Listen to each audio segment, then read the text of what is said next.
Who has dared to tell himself the truth?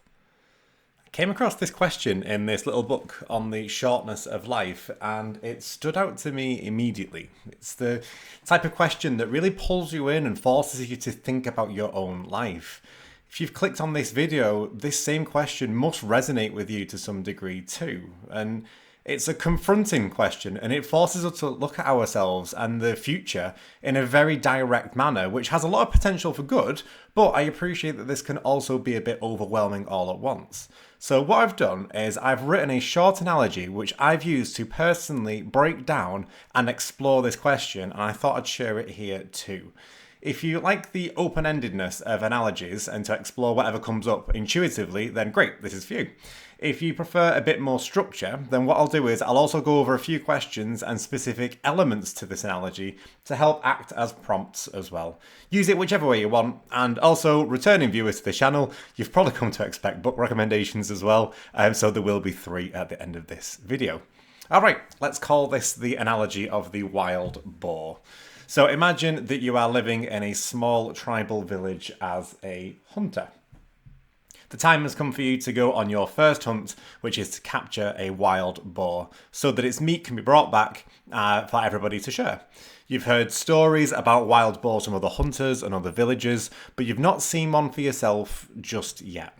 You've got a good idea what to expect, but that's about it.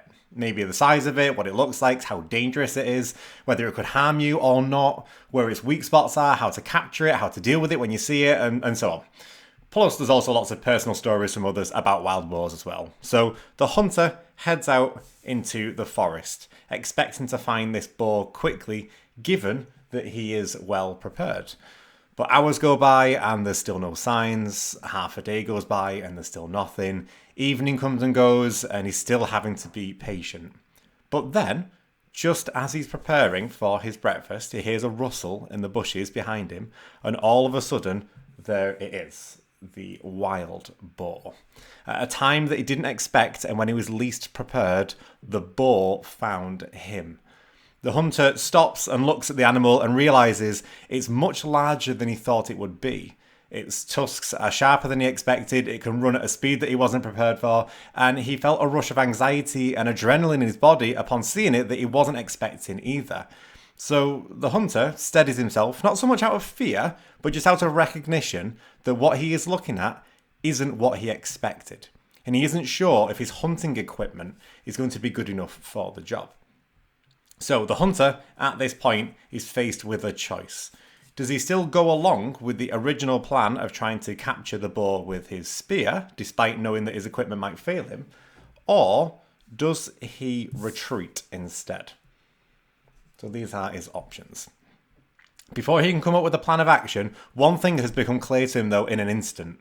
His life before seeing the boar is very different to his life now, having come face to face with it. And the future of his life suddenly needs to be approached differently too. Prepared or not for the answer, and happy or not with the answer that found him, the hunter has dared to face the truth. And it's at this point where I could continue with this analogy, but it becomes much more important for you to become aware of what you would do in this situation. Do you run away and protect yourself and retreat to the village?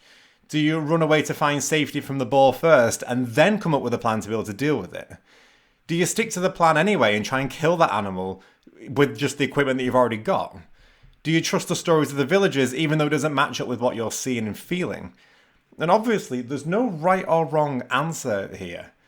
I've already made a video on active imagination and on practical shadow work too from a Jungian perspective, so this would be the perfect time to personally continue this daydream or this analogy and just to see what conclusion you instinctively come to. So, for example, if the hunter retreats, would he be considered a coward by your standards? And if so, it might be worth exploring how you've come to that conclusion rather than others. If you were to capture the boar but you didn't use this weapon as you originally intended, then how would you do it? Also, on a wider scale, at what point does fighting the boar go from bravery to foolishness? Just follow your intuition and explore the idea in a way that suits you. And like I say, I'm aware that some viewers might not like such an open-ended approach, so here's a bit more structure for those who prefer it to help analyse some specific aspects of this analogy.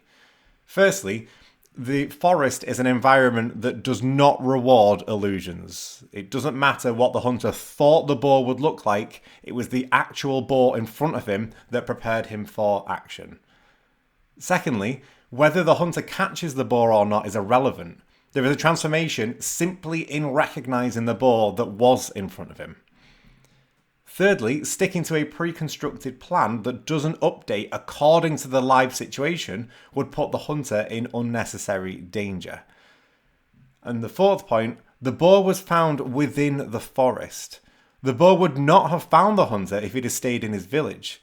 The hunter had to cross the threshold from his village to the forest where the boar lived to have this interaction. He didn't know where or when he would face the boar, but he would have only come face to face with it, meeting it where he lived, not the other way around. Now, I don't want to go into any more detail on those 4 points because it defeats the whole point of teaching via analogy. So I don't want to lead people towards specific conclusions, but there's just a couple of ideas just to help prompt an exploration. And you might agree with some of them, you might disagree with some of them, both are absolutely fine. But this brings us back full circle to that original question of who has dared to tell himself the truth? Facing the truth requires a certain amount of preparedness and courage and openness to adaptation and daring, given that it might not at all look like what you expected.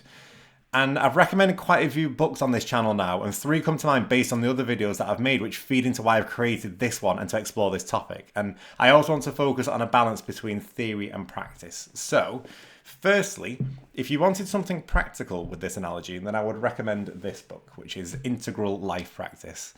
If a specific problem, issue, or concern came to mind, then this book will give you a massive amount of structure to help deal with that on a physical level, as well as emotional and mental and spiritual and shadow as well.